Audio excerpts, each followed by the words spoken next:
Nous passons maintenant à notre conférencier invité pour ce soir, le professeur Patrick Baker. Patrick Baker est donc professeur titulaire d'histoire grecque à l'Université Laval, à Québec, et directeur de leur laboratoire d'épigraphie grecque. Historien de la Grèce ancienne, particulièrement de l'histoire des institutions militaires dans les cités grecques, Patrick s'intéresse plus largement aux problèmes politiques et sociaux des cités hellénistiques. Il les étudie spécialement à partir du matériel épigraphique. Since 2000, he has directed with Xanthos-Létôon at the Université du Québec, from the Université du Québec à Montréal, the Canadian epigraphic mission of Xanthos-Létôon, whose objective is the collection, study, and publication of the Greek and Latin inscriptions of Xanthos and Létôon in Lycie. This project was set up in collaboration with the French Archaeological Mission, which worked on these two cities from 1950 to 2010, and which is directed by Professor Jacques Descourtils of the Université de Bordeaux III. This evening's conference covers some of the results of this impressive project and is entitled Local Religious Life in a Greek City of Asia Minor, the oinoposiai of Xanthos in the Hellenistic period. Patrick, c'est à toi. Merci beaucoup.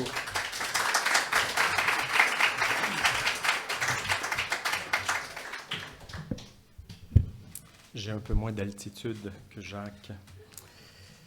Merci Jacques, oui, j'aurais besoin de ça. Merci Jacques pour cette présentation. Merci pour l'invitation. Je remercie également l'Institut canadien en Grèce de me faire le plaisir et l'honneur de me donner l'occasion de vous parler aujourd'hui de travaux de recherche qui m'occupent et me préoccupent, je dois dire, depuis plusieurs années. The original title of this conference included a third line, which made it a bit long. However, you will have understood. This is not exactly what I was expecting. Oh, actually, ça c'est la dernière diapositive de ton diaporama, c'est pas le mien.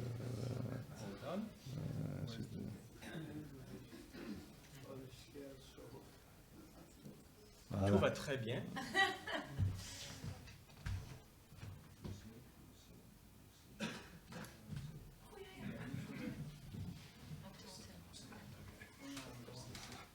C'est la bonne.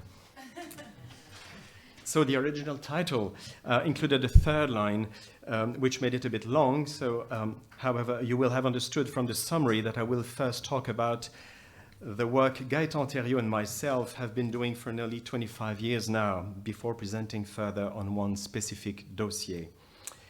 In what might be called a typically Canadian style of public speaking, and as I couldn't decide between a presentation in French or in English, I opted for what would probably be the least bad solution, as my thesis supervisor used to say some years ago. That is a presentation in both languages, alternating from one to the other. I hope it won't make it any harder for you to follow. I regret and apologize at the same time for not being able to do all of it or part of it in modern Greek. De l'été 2000 à l'été 2010, la mission épigraphique canadienne dirigée par Xanthos-Létôon et moi-même a collaboré avec la mission archéologique française de Xanthos-Létôon en Lycie, donc en Turquie, poursuivant une étude approfondie du site urbain de Xanthos, du sanctuaire de Létaux, le Létôon, et des environs de Xanthos, consistant principalement en plusieurs nécropoles situées dans les villages voisins de Karaköy, Kınık et Çavdar. Les dernières années où nous avons été autorisés à travailler sur le terrain, en 2009 et 2010, nous avons également prospecté les escatiai, les limites du territoire de Xanthos, principalement au nord-est, dis-je. Ces prospections se sont avérées fructueuses puisque nous avons pu localiser diverses structures éparses, principalement byzantines, des sarcophages isolés non inscrits, un fort de montagne, peut-être à l'altitude la plus élevée occupée sur le territoire de Xanthos, et un modeste établissement indiqué ici par la flèche rouge. Comme je viens de le mentionner, avant d'aller plus loin dans la présentation d'un dossier épigraphique spécifique au petit établissement villageois, je voudrais dire quelques mots de la découverte et la recherche sur les sites de Xanthos et du Létôon, fournir quelques détails sur le projet épigraphique canadien que certains d'entre vous ne connaissent peut-être pas, et enfin évoquer brièvement la question de l'édition d'inscriptions au XXIe siècle. Thus, my presentation is divided into two parts, roughly 1/3, 2/3, each with its own content and rhythm, the first more historiographical, the second more scientific. As I suspected that today's audience could be diverse, I thought it would be useful and interesting to try and reach everyone in different ways. Xanthos was discovered by Sir Charles Fellows in 1838.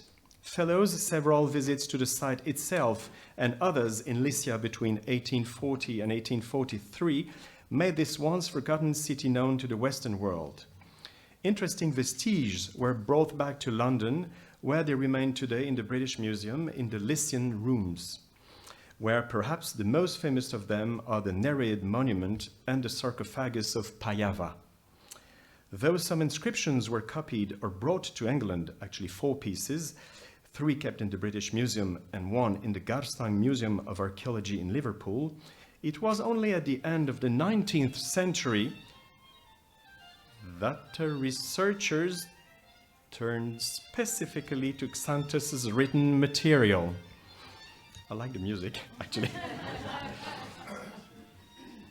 Now, if I may digress for a moment for self-promotion purpose, in 2007, during our extensive survey, I had the chance of discovering an interesting block amongst rubbles and debris of late Byzantine buildings. After long investigations, we realized that this block is a missing part of the sarcophagus of Payava. As a diplomatic present, we offered our French colleague Francis Pro, specialist of archaic sculpture, to publish it. This fragment is now virtually reunited with its monument after 170 years of wandering. Anyway, let's go back to the epigraphic research in Xanthos. In 1881, Otto Bendorf copied the inscribed pillar that would eventually be better understood almost a century later, in 1973, thanks to the discovery of a trilingual stele in the Létôon. Since then, the long inscription of the pillar has never stopped drawing attention from scholars, as it is still the longest text written in the Lycian language. Preserved, actually. Unfortunately, since it is not perfectly preserved, it opens wide the door to various interpretations. Then, between 1892 and 1894, an Austrian mission led by Eduard Hula made several trips to Lycia, during which thousands of inscriptions were copied and squeezed in dozens of sites. Archaeological surveys were also conducted by Austrian archaeologists until World War I. Indeed, this led to a much better understanding of the general geography of the region, as well as a better knowledge of its history.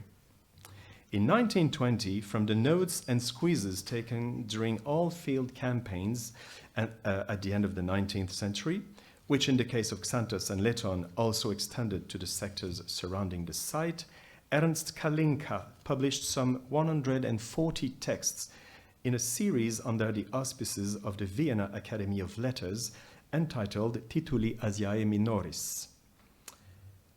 Quelques décennies plus tard, en 1950, le gouvernement turc accorda la concession du site à la France. Lorsque l'archéologue Pierre de Margne commença ses fouilles archéologiques sur le site en 1951, la mission ne comportait pas d'épigraphiste. Les textes et fragments découverts étaient consignés dans un cahier à part et laissés sur place ou bien conservés dans le dépôt archéologique. Certains ont été publiés en annexe des différents volumes de la série Fouilles de Xanthos, avant que de Margne et son successeur, Henri Metzger, ne confie finalement à Louis Robert la publication des inscriptions de Xanthos-Létôon, une tâche que le savant n'a jamais vraiment pu entreprendre, tant il était occupé sur d'autres sites de Turquie. Au fil des années, la mission archéologique française s'est tournée vers le Létôon, distant de quelques kilomètres seulement de Xanthos et faisant partie de la concession archéologique.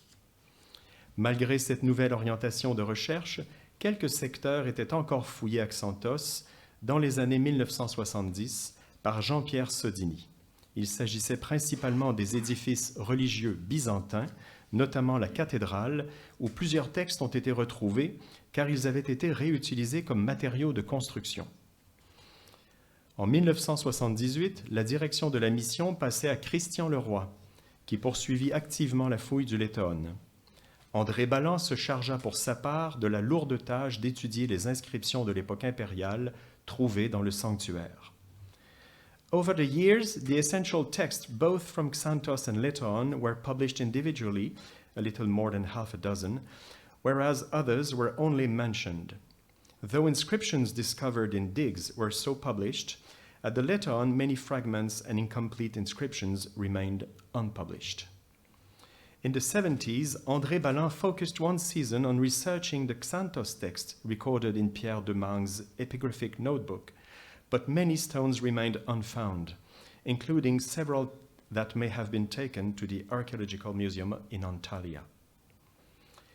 In 1997, after taking over the direction of the mission, Jacques Descourtils wished to see the epigraphic part of the project completed, in particular with the publication of yet unpublished texts, which would compensate for the absence of an overall study making the use of these texts almost impossible.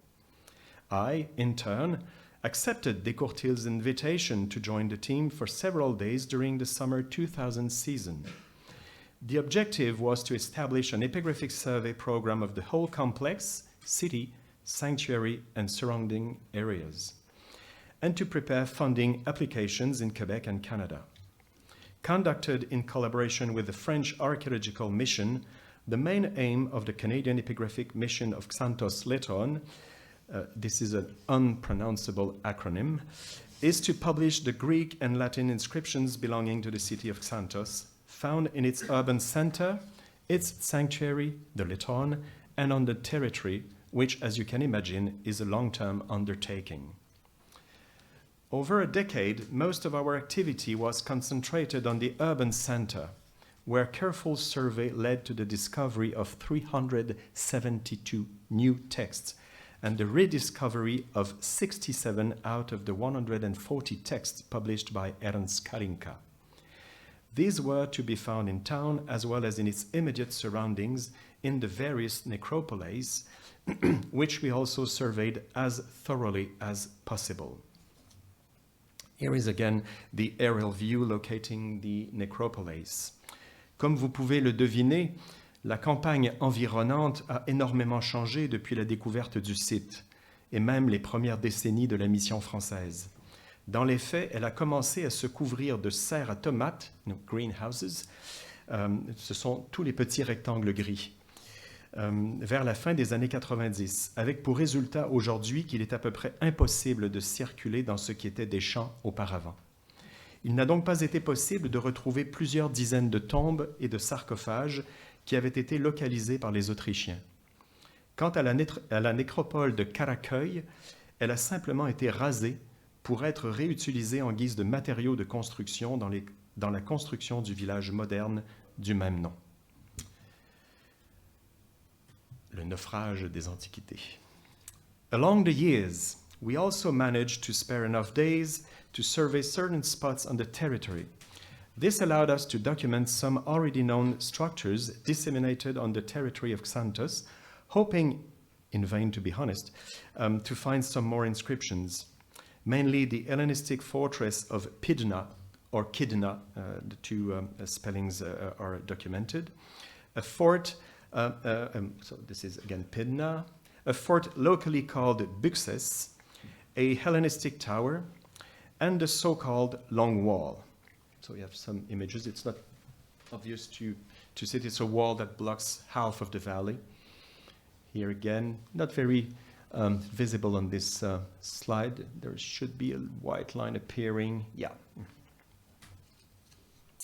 Finally, from campaign to campaign, we took a thorough inventory of all texts and fragments kept in both storage rooms of Xanthos and the Létôon, and in the sanctuary of Létôon itself. Hence, to the 372 new texts found in Xanthos, must we had 457 unpublished texts and fragments kept in the storage room of the Létôon.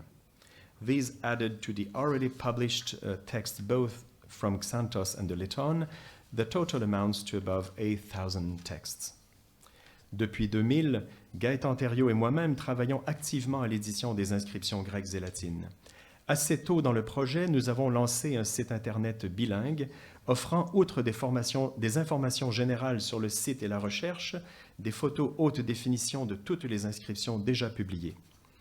Pierre et estampage. Cette page est maintenant obsolète et j'y reviendrai dans une minute. À ce jour, le corpus s'élève à plus de 600 pages, mais il reste encore beaucoup de travail. Grâce à un nouveau financement de 5 ans, 2023-2028, du Conseil de recherche en sciences humaines du Canada, nous sommes maintenant dans le sprint final. J'ai écrit sprint, mais en fait, j'ai plutôt l'impression que c'est un marathon pour clore le projet, ce qui explique notre présence ici à Athènes, donc Gaëtan Thériault qui est avec moi ici pour un mois. After being cut from the fieldwork in 2011 due to a complex political situation, we had to redefine the project, focusing only on the edition work. Within a few years, we were ready to enter a new dimension thanks to a Franco-Quebec funding program. The dispersion of all archives pertaining to the research on both sides and the variety of media, notebooks, photos, negatives, slides, squeezes, plans, naturally pushed us towards this word is unpronounceable. Numérisation. Digital humanities.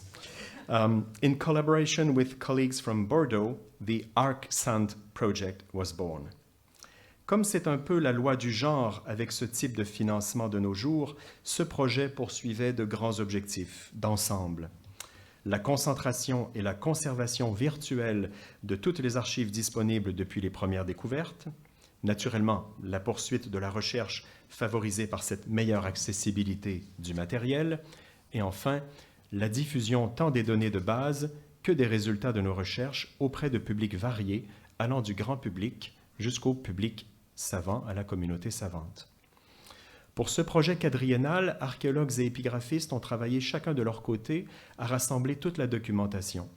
Dans notre cas, cela représentait de très nombreux carnets de terrain, anciens comme récents, conservés à Vienne, Paris, Londres et Québec, de la correspondance, des notes diverses, de vieilles photos et négatifs, des estampages et naturellement nos propres archives.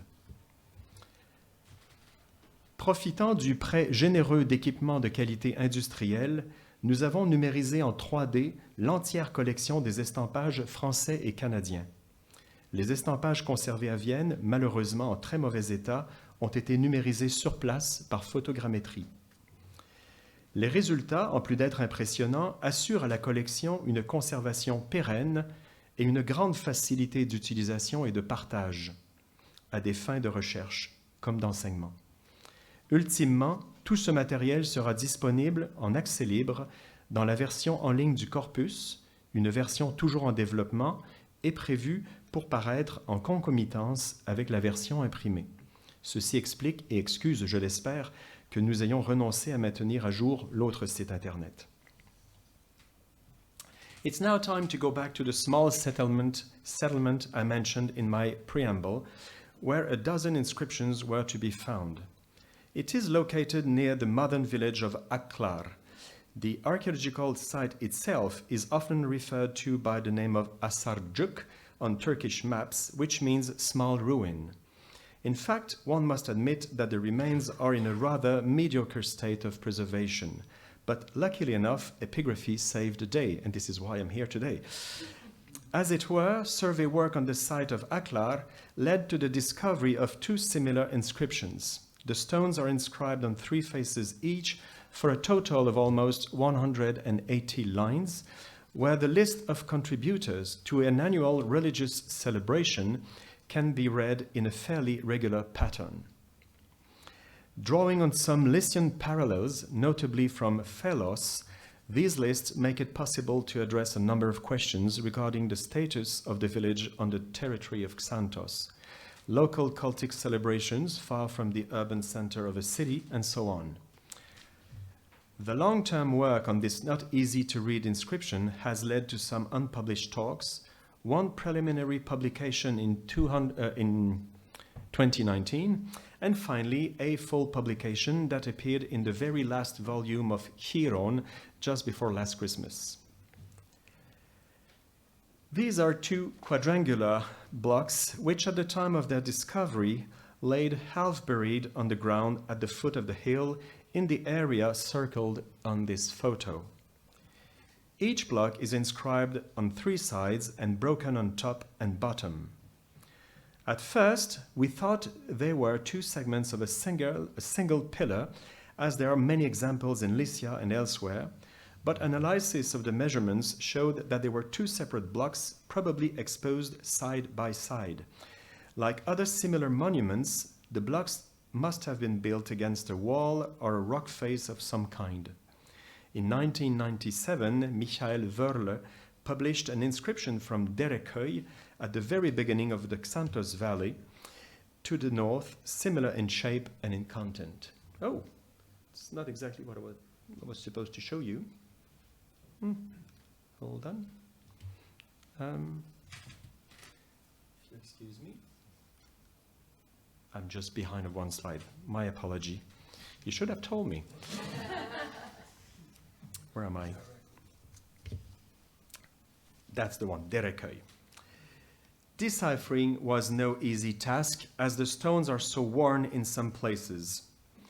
We stopped counting at some point, but certainly close to 300 hours in the last 10 years have been needed to reach a satisfactory reading.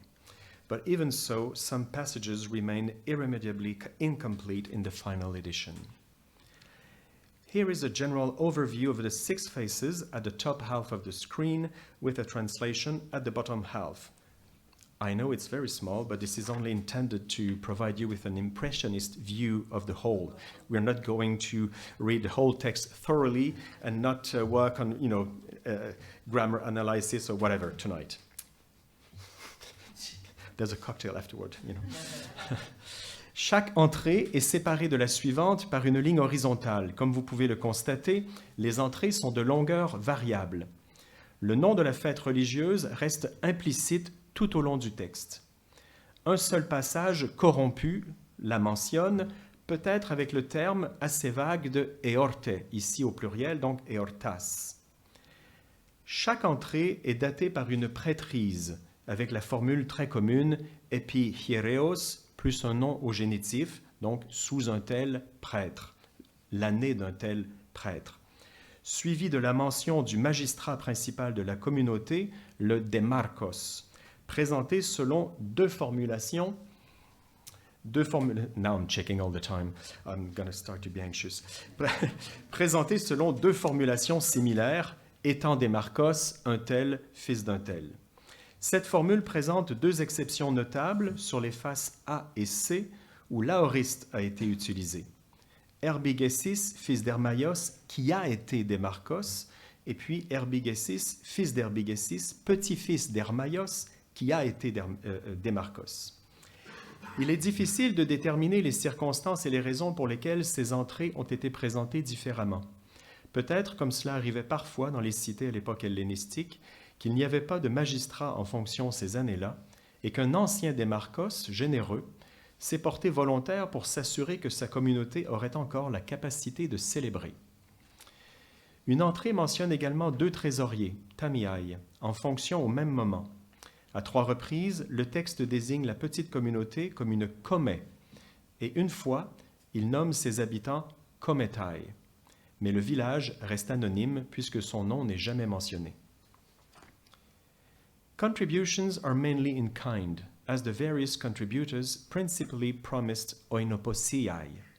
So-and-so, son of so-and-so, promised, the verb is implied here, one oinoposia, or so-and-so of so-and-so promised two or more oinoposias. The term oinoposia translates as wine drinking.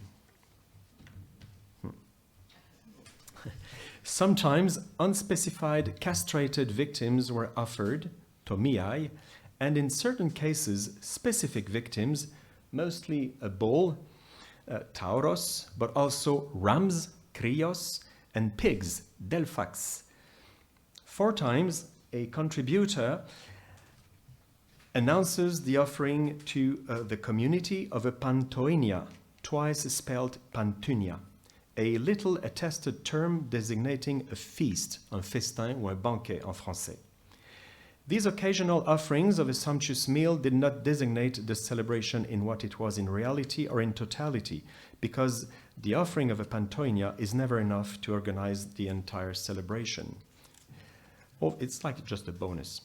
Over time, some villagers also chose to offer a financial contribution in drachmas to cover at least part of the expenses of the celebration. I will come back to this aspect in a minute. One word about the dating to complete this general presentation of the texts. The style of lettering and the forms of the letters orientate towards late Hellenistic period. I spare you the precise description of all letters' forms, but our observations in comparison with other Xanthian inscriptions point generally to the 2nd century BC. And as I mentioned, each entry is dated by the name of a priest, which is obviously the official Xanthian dating by Apollo's priest, put in place after the end of Ptolemaic rule over Xanthos at the very end of 3rd century BC, starting with Antiochus III, Antiochus the Great. If some entries have been engraved with care, others show a poor engraving, which is obvious both in the style of letters and in the irregularity of the lines and the almost absence of line spacing. The conclusion to be drawn is that in the long run, several letter cutters and secretaries, hands, were involved in keeping these lists, and that in some cases, inexperienced hands are to be suspected.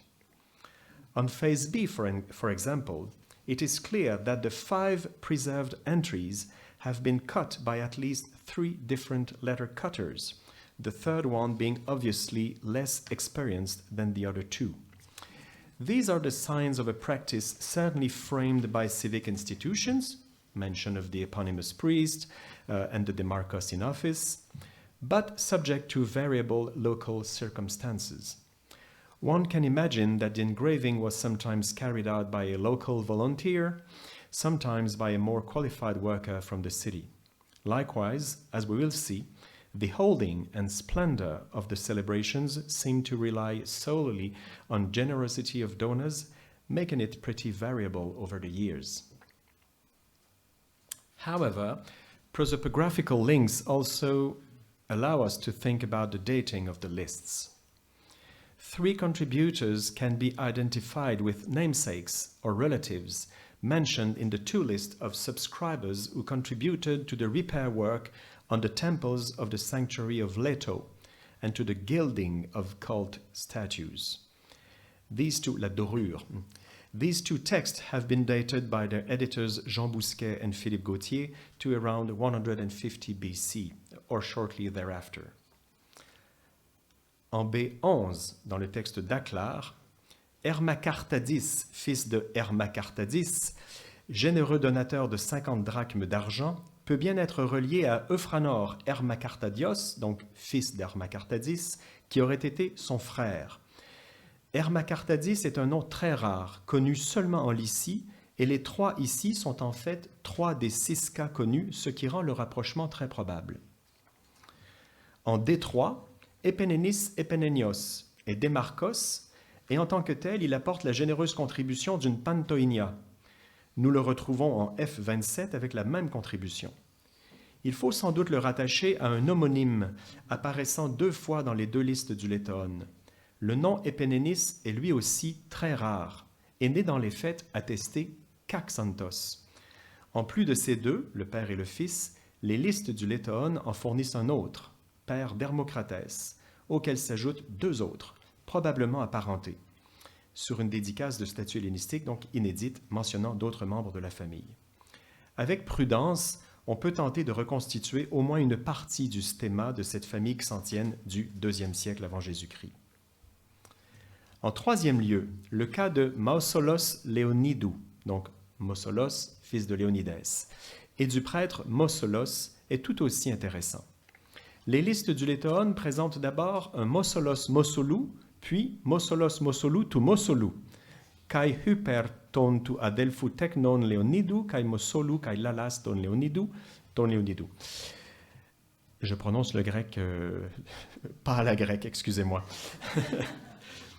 Au Létôon, Mausolos, fils et petit-fils de Mausolos, avait offert des dons, d'abord en son propre nom, puis en celui de ses neveux et nièces, Mausolos, Lala et Léonidès, les enfants de son frère Léonidès. N'est-il pas séduisant de penser que le donateur d'une oinoposiai dans la Comée était précisément son neveu, Mausolos, fils de Léonidès, et que l'année suivante, lui-même ou son digne oncle accédait à la prêtrise? Nous pouvons donc ici encore proposer un stéma, hypothétique bien sûr. L'analyse des listes conduit à de nombreuses autres observations prosopographiques. En effet, on note des répétitions de noms, qu'il s'agisse de la même personne qui réapparaît comme contributeur, ou de son fils, ou de son père, qui apparaît plus tard ou plus tôt. Ces données difficiles à interpréter sont discutées en détail dans l'article, et je vous en fais grâce pour aujourd'hui. Anyhow, paleography and prosopography meet well enough to propose with some assurance a dating of the lists in the second half of the 2nd century BC.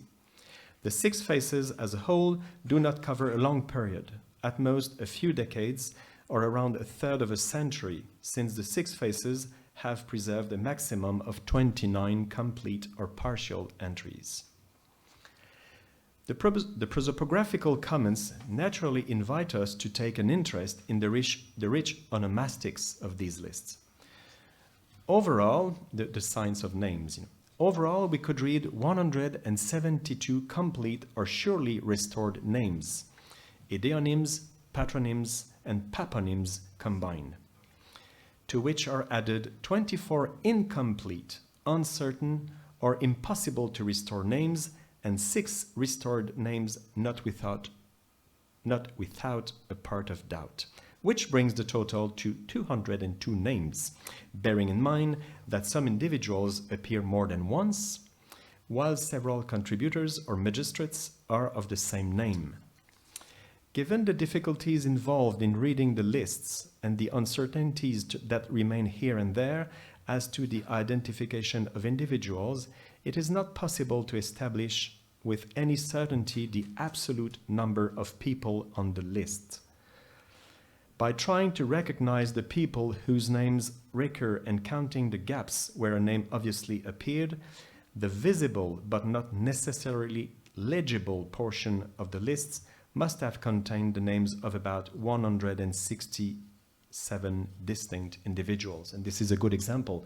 You only see one name, Solasu in genitive case, but actually there are 4 people there. There's the priest, lost, there's the Demarcos, whose father is Solasas, and there's a grandfather whose name is also lost. So 4 people. The list contains Lycian, that is indigenous, and Greek anthroponyms, some rare, several of which are also attested in Xanthos itself, or only in Xanthos, in Lycia, or only in Lycia. 11 hapax are also among these onomastic harvests, where no Roman names appear. A hapax, if you don't know, is a name that is attested for the first time. Finally, we can consider that all the people listed were Xanthians, with the notable exception of a certain Iason, whose homonymous father was from the neighbor city of Tlos. Among all the donors were 2 women, presented in the shadow of their husbands, but identified by their name nonetheless, a fact that is notable without being remarkable. It does happen even if one would more often see a simple mention in the name of my wife without a name, but we're heading towards the end of the Hellenistic period and things were changing. Jean Bousquet and Philippe Gautier estimated the number of indigenous names in the Létôon lists at around 20 out of a total of 141 names. That is 14%. This was, in their opinion, the sign of a fairly well completed Hellenization, at least in major centers. Indeed, according to them, if the Hellenization of names seemed more marked in large centers like Xanthos and within the elite, so they thought, it perhaps took place more slowly in the smaller cities, comai, or communities of the escatiai, the limits of the territory, whatever they were, and wherever they were. The Aklar list fully confirms this intuition of the two French scholars. With all due caution, we reach a ratio of 40% indigenous names, mainly Lycian, and more generally Micrasian, Carian, Pamphylian, Cilician, etc. La prédominance des noms locaux indigènes est ici significative. Elle est le signe d'une communauté rurale, moins hellénisée ou plus volontiers attachée aux coutumes et aux traditions, plus conservatrices. Fait notable, parmi les prêtres éponymes dont les noms sont conservés, il n'y a qu'un seul nom indigène, alors que la liste des démarques offre pour sa part un rapport similaire à celui des villageois avec davantage de noms indigènes, donc 40-60. Mais ceci n'est pas surprenant, puisque le démarchos était également un villageois, ce qui n'était pas le cas du prêtre, qui lui venait de la ville. Le prêtre éponyme, dis-je. Very simple, the form only shows minor variations, offering fairly repetitive entries, only really distinguishing themselves by their length, some being very short, others richer in contributions. In a simple case like this one appearing on face A, the entry corresponds to a year in the promised oinoposiai, to one single annual celebration offered by the Demarchos in office, which undoubtedly constituted a contribution normally expected of him, without being an obligation because in some rare entries the Demarchos is not a contributor. However, alongside these short entries, others indicate a number of contributions under the same priest, especially on side F. Does this mean that the celebration had a variable schedule from once to several times a year? Let us recall, in this regard, the presence of the plural eortas in an entry containing numerous contributions, that was F26, if you remember well. The other possibility would be that certain priests and demarchoi remained in office for more than a year, in circumstances and for reasons that we cannot explain. Examination of the lists shows that a majority of entries carry a first or only one contribution offered by the demarchos. It's not surprising that a magistrate would be behind a distribution of wine or food on the occasion of a religious festival. Hellenistic epigraphy is rich in documents attesting to this in a variety of contexts. Honorary decrees, for example, mention generous donations when the honorandus began the exercise of an office, held it, or left it, whether it be a civic magistracy or a priesthood. The varying number of offerings indicates that the celebration may have been more or less lavish over the years, depending on the donations received. Mais que conclure de la face F? Un changement dans la pratique était-il survenu? Non seulement cette seule face ne présente pas de contribution de magistrats, mais encore ses entrées sont les plus riches en nombre de contributions. N'est-il pas plus vraisemblable qu'on ait tenu plusieurs célébrations la même année? Tout aussi surprenant que cela puisse sembler, pas moins de 6 oinoposiai et 7 tomiai offerts la même année, plutôt que d'imaginer qu'une entrée couvrait désormais plusieurs années. Car cela impliquerait un changement important dans les institutions, à savoir un basculement de la prêtrise et de la démarchie vers des mandats plus longs, voire des mandats à vie. Et en ce cas, on aurait dû voir l'ajout de la formule diabiu, qu'il ne manque pas de parallèles pour d'autres magistratures. En tout état de cause, si le formulaire n'a guère changé au cours des années, c'est la célébration elle-même dans sa nature et la fréquence des rites qui étaient changeantes. In any case, while the form hardly changed over the years, it was the celebration itself, in its nature and the frequency of rites, that evolved. Un enseignement intéressant ressort de la phase B. Y sont nommés 2 autres magistrats, les trésoriers alors en fonction, oigenomenoi tamiai. La formule indique clairement qu'il n'était que 2 à occuper la magistrature dans la comé et qu'ils l'exerçaient en binôme. Hermacartadis et Herblaimis joignirent leurs efforts en de généreux dons en espèces pour épargner les comètes, les villageois, du fardeau de la contribution à la tenue des célébrations, ce qui est bien le sens d'asymbolos, l'exemption de contribution. En effet, l'adjectif asymbolos est essentiellement employé dans le cadre d'exonération de contribution à une fête ou à un banquet public, dis-je. Sans être obligatoire, une contribution était donc attendue de certains des villageois les plus fortunés pour la célébration locale régulière de ce culte, ce qui conduit au problème du financement lui-même de la fête. Diverses questions peuvent être posées. D'abord, les démarques successifs proclamaient-ils la tenue de la fête, c'est-à-dire la tenue pour laquelle une contribution était attendue de certains des villageois? Ensuite, en faisaient-ils eux-mêmes l'offrande à la communauté dans le cadre de leur fonction, auquel cas il resterait à déterminer ce que représentait la contribution des villageois? Ou, en troisième, promettaient-ils diverses contributions, oinoposiai, victimes sacrificielles, etc., à l'occasion de la célébration régulière de ce culte, auquel des villageois bienfaiteurs contribuaient normalement ou occasionnellement? Beaucoup de questions. Les listes ne permettent pas de résoudre cela, malheureusement. À dire vrai, les conditions générales de l'organisation et du financement des célébrations d'Aklar semblent avoir été davantage improvisées. Seuls nous restent, dénués de contexte, ces listes honorifiques de villageois ayant volontairement contribué, c'est le sens du verbe epangelein, utilisé dans chaque entrée, donc ayant volontairement contribué en nature ou en espèces à la tenue des célébrations, et ce, au bénéfice de toute la communauté.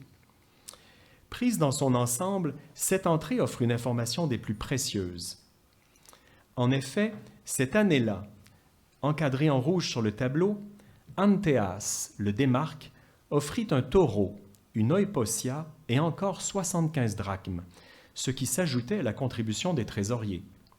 À elle seule, cette entrée donne donc à la fois le budget et le programme d'une célébration dans le village. Le sacrifice d'un taureau et la consommation de vin, dont les coûts ou valeurs impliquées sont inconnus, auxquels s'ajoutèrent 178 drachmes en espèces sonnantes pour le reste des frais. On a somme toute peu d'informations, mais les listes d'Aklar mettent en évidence, sans les préciser, les principaux postes budgétaires des célébrations, le sacrifice, le boire, le manger, ainsi que, le cas échéant, l'achat ou la fabrication de vaisselle rituelle. Mais les dépenses étaient évidemment nombreuses pour des célébrations qui pouvaient bien durer toute une journée et se poursuivre au-delà du coucher du soleil. Huile, torches, lampes, bois, autres victuailles, musiciens, etc. The text remains rather discreet as to the identity of the cult targeted by these recurring contributions, but remember that the loss of the top of the 2 stones perhaps deprives us of a form of title or general prescription announcing the inscription of the contributions promised. The passage that Gaëtan Thériault and I have commented on in a preliminary article, however, mentions specific contributions that stand out from the rest. They concern, among other things, repair work to be carried out at the local temple of Apollo. The 2 other inscriptions we had analyzed with this passage in the same article also mention the deity so frequently honored in Lycia and especially in Xanthos. The first, on the left-hand side, a honorary statue base, indicated that the statue was to be erected near the temple of Phoebos. The second, on the right-hand side, consisted of a dedication of a cult statue to Phoebos king. The two stones were found at the top, that is to the south, of the small rocky acropolis that formed the settlement, where we discovered several traces of what was a modest rectangular building, probably a temple, and a space possibly dedicated to religious practices. It would therefore not be too far-fetched to consider these celebrations as linked to a cult of Apollo, Apollo Phoebos, or Phoebos king, whatever its name.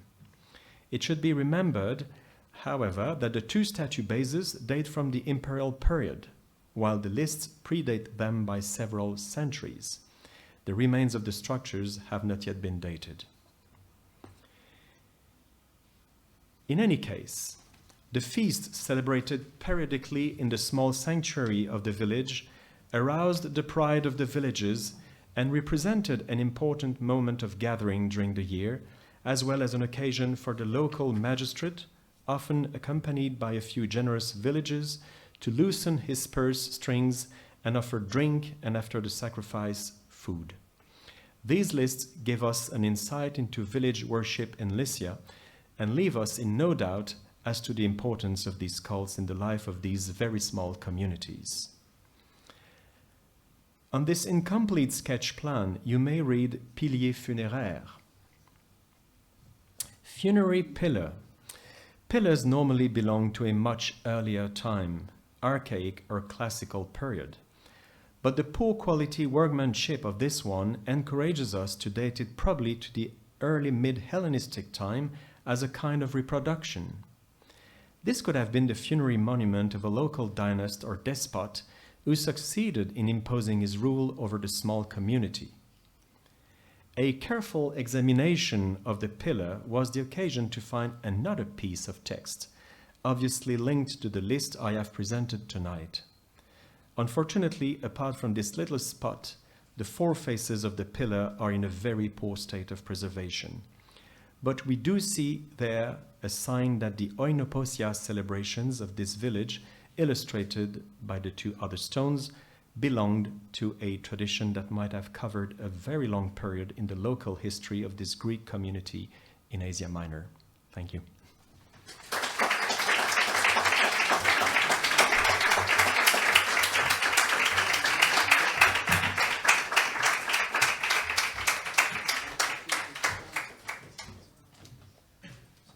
Thank you very much, Patrick. Merci beaucoup. Merci. C'est passionnant. Et merci d'avoir partagé avec nous une toute petite partie d'un projet extrêmement riche et prometteur. Merci beaucoup. Thank you very much. Merci à toi. Patrick was speaking about wine and food, and so please join us all for a small reception. And thank you all for being with us this evening for this annual event. Thank you, and thank you once again, Patrick.